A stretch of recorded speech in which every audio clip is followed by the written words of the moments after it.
Bonjour à tous, on se retrouve aujourd'hui pour découvrir comment utiliser eAssist, l'intelligence artificielle d'aide à la rédaction de jugements depuis le nouveau portail des juges. Allez, c'est parti, on se retrouve donc sur le nouveau portail. La première étape est bien sûr d'indiquer ses identifiants, de se connecter. Et là, on va aller accéder à l'espace tribunal. Puis, dans le menu Rechercher. On peut alors chercher notre dossier soit par numéro de rôle, soit par nom de l'affaire, comme on préfère. Donc là, moi en l'occurrence, je vais taper le numéro de mon dossier. Voilà, le dossier se charge. On retrouve toutes les informations sur le dossier, le détail de l'affaire, le demandeur, le défendeur. On peut aller voir un cabis si on le souhaite. S'il y a un calendrier, on peut voir les étapes, voilà, les éventuelles notes, tous les renvois qu'il y a lieu. Nous, le bouton qui va nous intéresser, c'est le bouton eAssist. Alors, il est à noter que si le greffe n'a pas scanné de documents sur le dossier, le bouton n'apparaît pas. Voilà, ce qui est logique puisque l'analyse va se faire sur les pièces numérisées. Donc pour accéder à eAssist, deux solutions. La première, je clique dessus et ça va s'ouvrir dans la même fenêtre à la suite.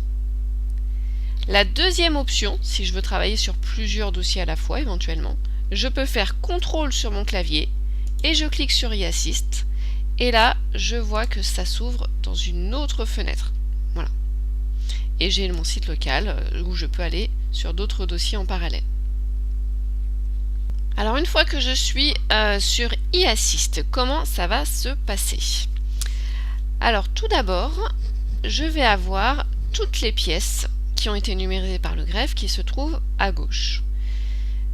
On met en évidence les conclusions du demandeur, du défendeur, l'assignation, et dans autres documents, ce sont d'autres types de documents qui ont été numérisés par le greffe.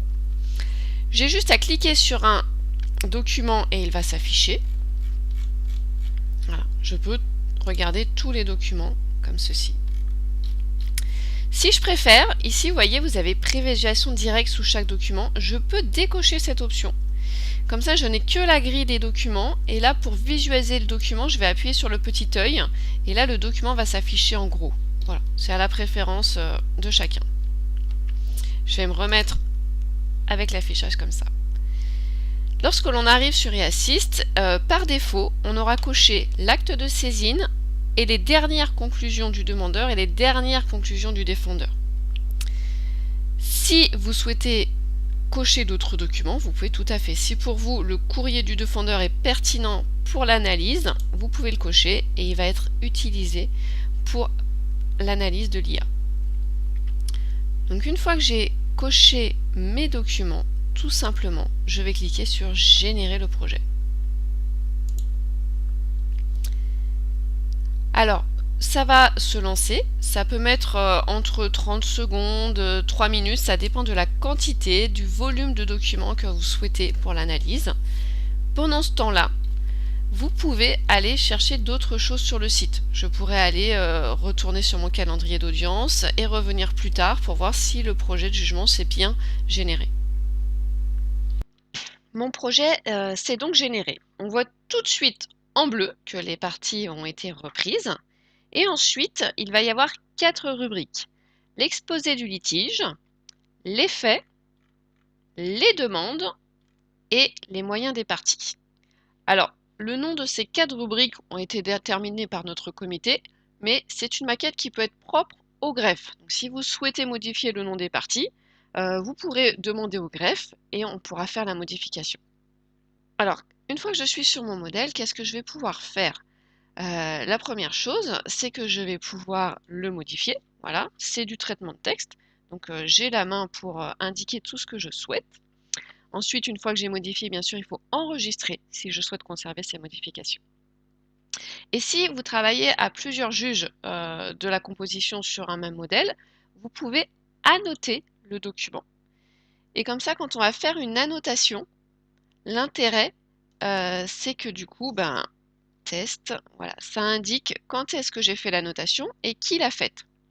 parce que bien sûr que le modèle que nous avons généré reste dans le dossier. C'est-à-dire que si là je quitte le site et que je reviens dessus, maintenant il fait partie des choses que je peux voir sur le dossier. D'où l'intérêt de mettre des annotations.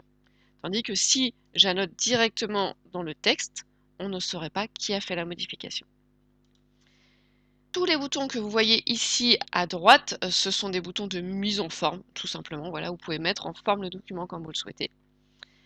Et ensuite, une fois qu'on a fait toutes ces modifications, vous avez aussi l'option de télécharger ce document. Voilà, vous pouvez le télécharger en Word pour l'enregistrer sur votre bureau. Alors l'intérêt de télécharger le document, c'est qu'il va se retrouver sur votre bureau. Vous pouvez travailler du coup sur ce document en dehors de Ring. Et après, vous pouvez aussi vous permettre de le transférer par mail au greffe pour qu'éventuellement il s'en resserve pour faire des copier-coller et l'intègre dans notre logiciel de rédaction. Pour le moment, il n'y a pas de transmission directe du jugement dans le logiciel du greffe. Si jamais voilà, vous avez lu l'analyse et en fait vous vous dites j'aurais peut-être dû mettre un document en moins ou mettre un document en plus, vous voyez ici vous avez sélection des documents. Vous pouvez retourner dessus, décocher ou recocher les documents et régénérer un projet. Voilà, ça écrasera la version précédente et ça vous sortira une nouvelle analyse avec les nouveaux documents sélectionnés. Et donc, si l'analyse vous paraît pertinente, tant mieux, ça vous fait gagner du temps. Mais ce qu'il faudra faire aussi, c'est si vous trouvez des incohérences entre ce que vous avez lu dans les pièces et ce que nous avons reformulé, vous pouvez aller sur Avis e-assist pour indiquer le résultat que vous aviez obtenu et en fait ce que vous attendiez. Voilà. Et vous pouvez rajouter des commentaires si vous le souhaitez. Cette analyse, elle est importante parce que ça va nous aider à améliorer le prompt de l'intelligence artificielle. Donc n'hésitez pas à laisser votre avis s'il y a des incohérences. e-assist n'a plus de secret pour vous. Il me reste une dernière information à vous donner. Si vous avez besoin d'aide, des difficultés, n'hésitez pas à nous contacter soit par mail à judiciairehotline@amitel.fr ou au 04 26 29 09 00 et faites le choix judiciaire sur le répondeur et nous pourrons vous assister. Merci, au revoir.